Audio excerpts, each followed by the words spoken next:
जय मसीह की आज के इस एपिसोड में आप सभी लोगों का स्वागत है।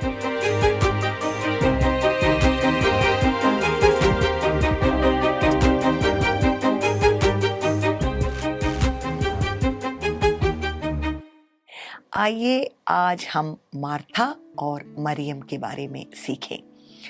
हम सभी लोगों को बहुत ही ज़्यादा पहचान है या हम परिचित हैं इन पदों से, लेकिन आज मैं ऐसा समझती हूँ कि पवित्र आत्मा इन वचनों के द्वारा हमसे बातचीत करेगी।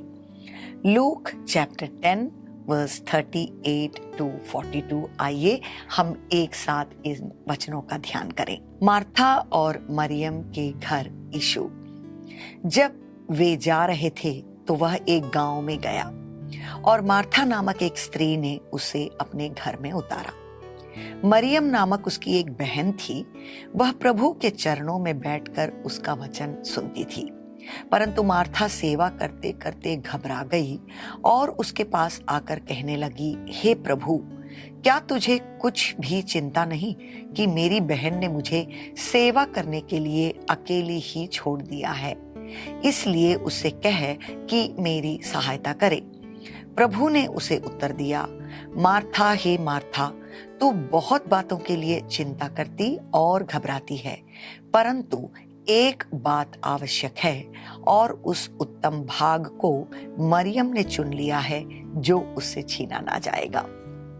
This is a very familiar story in the New Testament। हम सब ने कभी ना कभी तो इसके बारे में जरूर ही सुना है। मार्था और मरियम वो दो बहनें थी, लाजर की बहनें थी, और ये एक ऐसा घर था जहां पर यीशु मसीह को हमेशा निमंत्रण दिया जाता था। एक ऐसा ही समय था जब मार्था ने यीशु मसीह को जो है अपने घर में उनको निमंत्रण दिया। कुछ तो उसके दिल में यीशु मसीह के लिए प्रेम था, भक्ति थी, जिस कारण से उसने यीशु को अपने घर में बुलाया। लेकिन इस प्रत्येक संदर्भ में हम ऐसा कुछ पढ़ते हैं कि उनको घर में बुलाकर लेकर के आने के बाद में वहां कुछ ऐसा हुआ जिसके प्रति यीशु मसीह ने जो है मार्था को कुछ सीख दी वहां पर, और ये बहुत ही महत्वपूर्ण है जो हम बहनों के लिए एक बहुत गहरी सीख है। तो क्या हुआ वहां? जैसा हम जानते हैं कि कोई हमारे घर में आ जाता है, गेस्ट आ जाता है, तो घर की बहनों को जो है सबसे ज़्यादा उनको टेंशन हो जाता है या घबराहट हो जाती है, क्योंकि उनका देखभाल करना है, उनके सामने जो है उनके लिए खाना परोसना है, घर साफ सुथरा रखना है, तो दौड़ भाग ये सब कुछ जो है घर की बहनों को ही करना पड़ता है। तो ये ऐसा संदर्भ था जब यीशु मसीह उनके घर में जो है गेस्ट बन करके आ गए, और हम ऐसा समझते हैं कि जहां कहीं भी यीशु मसीह जाते थे तो उनके साथ जो है उनके चेले भी लग जाते थे। तो यहाँ केवल एक व्यक्ति नहीं, मान लीजिए यीशु मसीह और उनके साथ जो भी उनके चेले थे, उन सब के सामने जो है खाना परोसना है और उनको जो है वो अतिथि संस्कार उनके लिए करने की जरूरत इस समय है।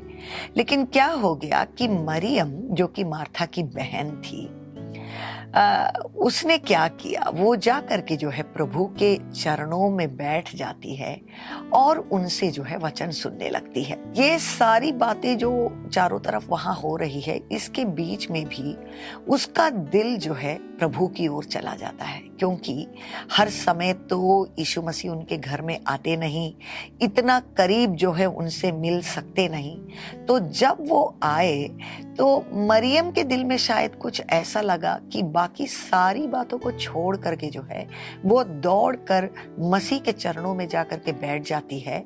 वो ही नहीं, मसीह उससे बातचीत करना भी शुरू कर देते हैं, और वो जो है उस बात में बिल्कुल मगन होकर के वहां पर बैठी हुई है। और मार्था काम करने के लिए जो है किचन में चली जाती है। परंतु यहाँ 40वें वचन में हम क्या पढ़ते हैं? परंतु मार्था सेवा करते करते घबरा गई और उसके पास आकर कहने लगी। तो पहले जो है वो बहुत खुश थी कि यीशु मसीह उसके घर में आए, और वो बहुत खुशी के साथ जो है उनके लिए खाना बनाने के लिए और बातों के लिए वो दौड़ करके गई। तो लेकिन काम करते करते जो है उसके दिल में कुछ घबराहट आ गया। वो शायद कुछ चिंता उसको होने लगी, कुछ चिड़चिड़ापन उसको आने लगा। उसको तुरंत माने कुछ तो एक डिस्ट्रैक्शन या कुछ डिस्टरबेंस उसके दिल में आ गया, जिस कारण से उसने क्या किया, वो दौड़ करके मसीह के पास आकर के ऐसा कहने लगी, हे प्रभु, क्या तुझे कुछ भी चिंता नहीं कि मेरी बहन ने मुझे सेवा करने के लिए अकेली ही छोड़ दिया। और ये बहुत ही यहाँ इंटरेस्टिंग लगता है कि उसने जो है सीधा मरियम से कुछ नहीं कहा, क्योंकि उसको यही बात दे करके थोड़ा सा अच्छा नहीं लग रहा है कि मसीह खुद जो है उससे बातचीत में लगे हुए हैं। तो उसको सबसे ज्यादा खराब तो ये लग रहा है कि चलो मरियम को शायद वो समझ नहीं है, परंतु कम से कम यीशु मसीह को तो समझना चाहिए है कि यहाँ पर बैठ करके इससे बातचीत करते जा रहे हैं।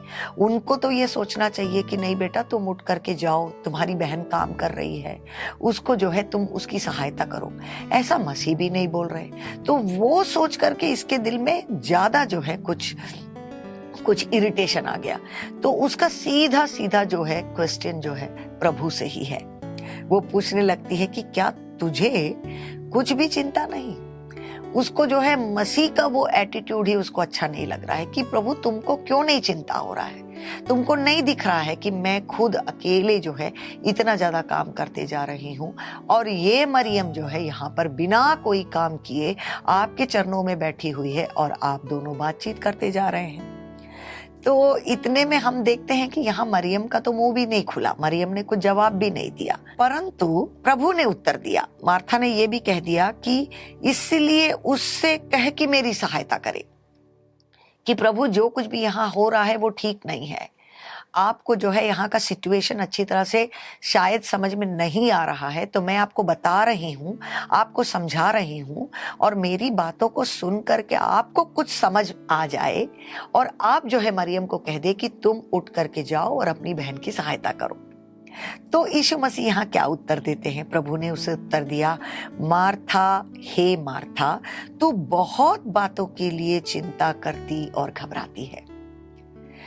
तो उसके दिल की जो अवस्था है, उसका जो एटीट्यूड है, उसके प्रति जो है मसीह उससे कुछ बातचीत करने लगते हैं कि देखो, तुम जो कर रही हो वो अच्छी बात तो तुम कर रही हो, लेकिन कई बातों को लेकर के जो है तुम्हारे दिल के अंदर में कुछ चिंता है, कुछ घबराहट है, इसीलिए जो तुम कर रही हो वो भी तुम ढंग से नहीं कर पा रही हो, और जो कोई और कर रहा है उसको भी तुम ठीक से करने नहीं दे रही हो, और कुछ जो है घबराहट इस कारण से तुम्हारे दिल के अंदर में है।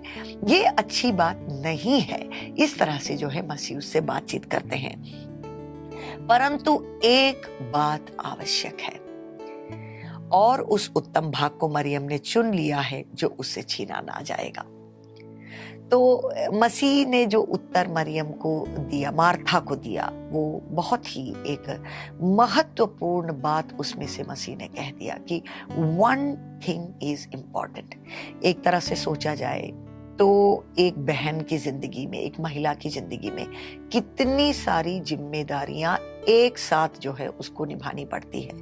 प्रत्येक रूप से शादी होने के बाद उसका घर है, परिवार है, पति है, बच्चे हैं, और बहुत सारी जिम्मेदारियों को एक साथ जो है उसको निपटाना पड़ता है। और हम समझ सकते हैं कि वो बस एक जगह बैठ नहीं सकती है, उसे कई बातों को जो है करना पड़ता है। There are so many practical responsibilities in her life. तो मसीह यहाँ पर क्या कह रहे हैं? क्या किचन के अंदर में जाकर के खाना बनाने का जिम्मेदारी नहीं है? क्या घर को साफ सुथरा रखने का जिम्मेदारी नहीं है?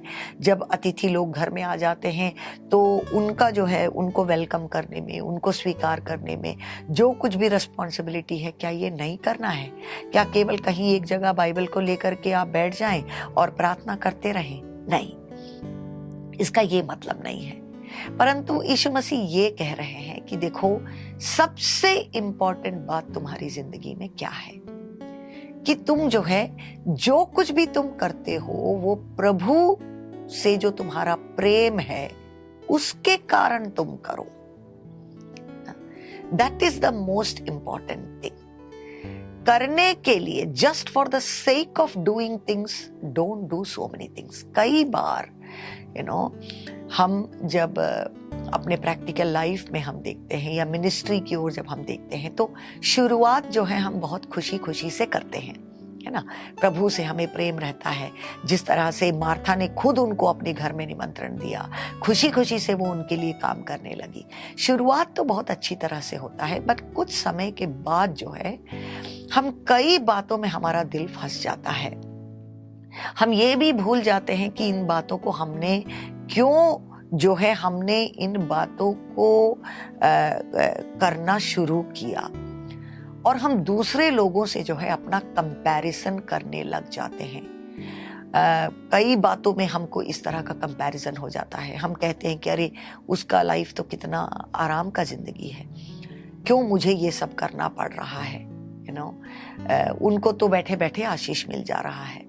उनकी जिंदगी में देखिए परमेश्वर ने कितना ज्यादा उनको आशीषित कर दिया और उनको आगे बढ़ा दिया, और मैं आज परमेश्वर के लिए कितना कुछ कर रही हूँ, पर जिस तरह का अंगीकार उनको मिल रहा है उस तरह का अंगीकार मुझे नहीं मिल रहा है। बाहरी तौर से देखा जाए तो मैं अभी भी दौड़ भाग कर रही हूँ, अभी भी मुझे जो है बहुत ज्यादा काम करना पड़ रहा है। इस तरह की बातों में जो है हम फंस जाते हैं। जब इस तरह का कंपैरिजन हमारे दिल में आ जाता है तो कहीं ना कहीं तो परमेश्वर से, प्रभु से जो पहला प्रेम, जो पहला प्यार हमारे दिल में है, जिस कारण से हमने उनके लिए जो कुछ भी बातों को जो है करना हमने शुरू किया, उसमें से जो है हमारा दिल हट जाता है। और हम इसी तरह से, जिस तरह से मार्था कंप्लेन करने लगी, उसको इरिटेशन होने लगा, है ना, जिस तरह से वो अपनी बहन से अपना कंपैरिजन करने लगी, उस तरह से जो है हम करना शुरू कर देते हैं। तो प्रभु ये नहीं कह रहे हैं कि तुम भी खाना बनाना छोड़ दो, तुम भी आकर के यहाँ पर बैठ जाओ, है ना, वो ऐसा नहीं कर रहे हैं।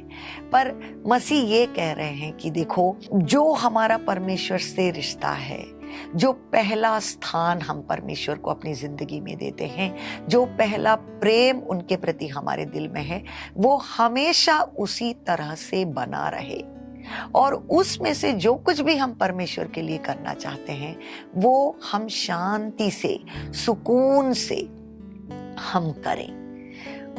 वही जो है एक सच्चा जो है सेवकाई है। That is the true ministry that we can do for the Lord. One thing is needed, one thing is needed, that our hearts are so much in line with the Lord. हमारा दिल जो है परमेश्वर से इतना ज्यादा जुड़ा रहे। Praise God. तो ये हम बहनों के लिए एक बहुत बड़ी सीख है। इसको जब हम पढ़ते हैं तो मत्ती रचित सुसमाचार 11वें अध्याय में यीशु मसीह ने खुद जो है एक बात को कहा लोगों को देख करके। वो ऐसा था, 28वें वचन में हम पढ़ते हैं, हे सब परिश्रम करने वालों और बोझ से दबे हुए लोगों, मेरे पास आओ, मैं तुम्हें विश्राम दूंगा।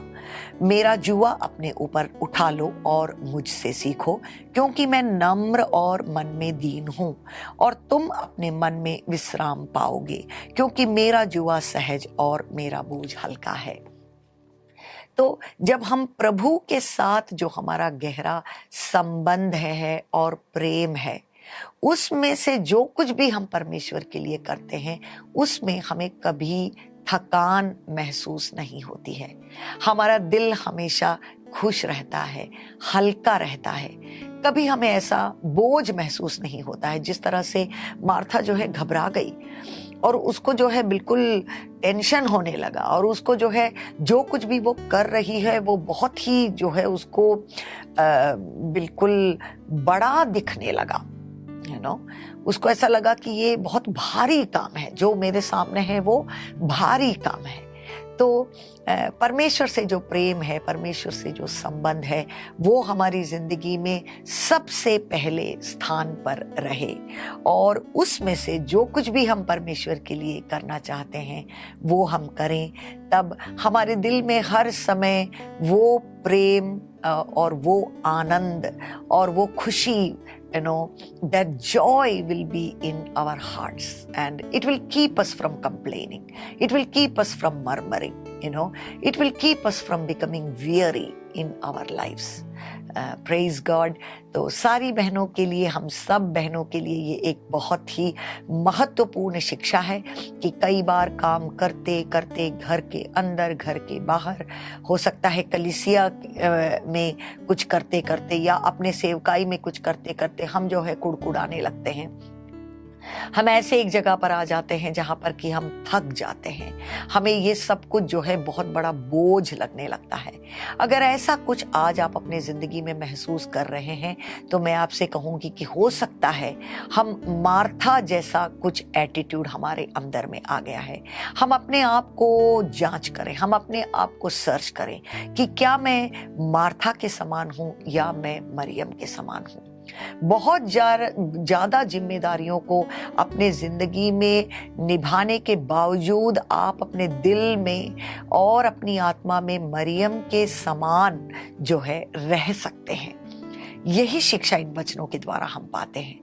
तो अगर ऐसी एक थकान हम अपनी जिंदगी में महसूस कर रहे हैं, ऐसी कुछ कुड़कुड़ाहट अपनी जिंदगी में हम महसूस कर रहे हैं, तो हम रुक जाएं, हम रुक जाएं।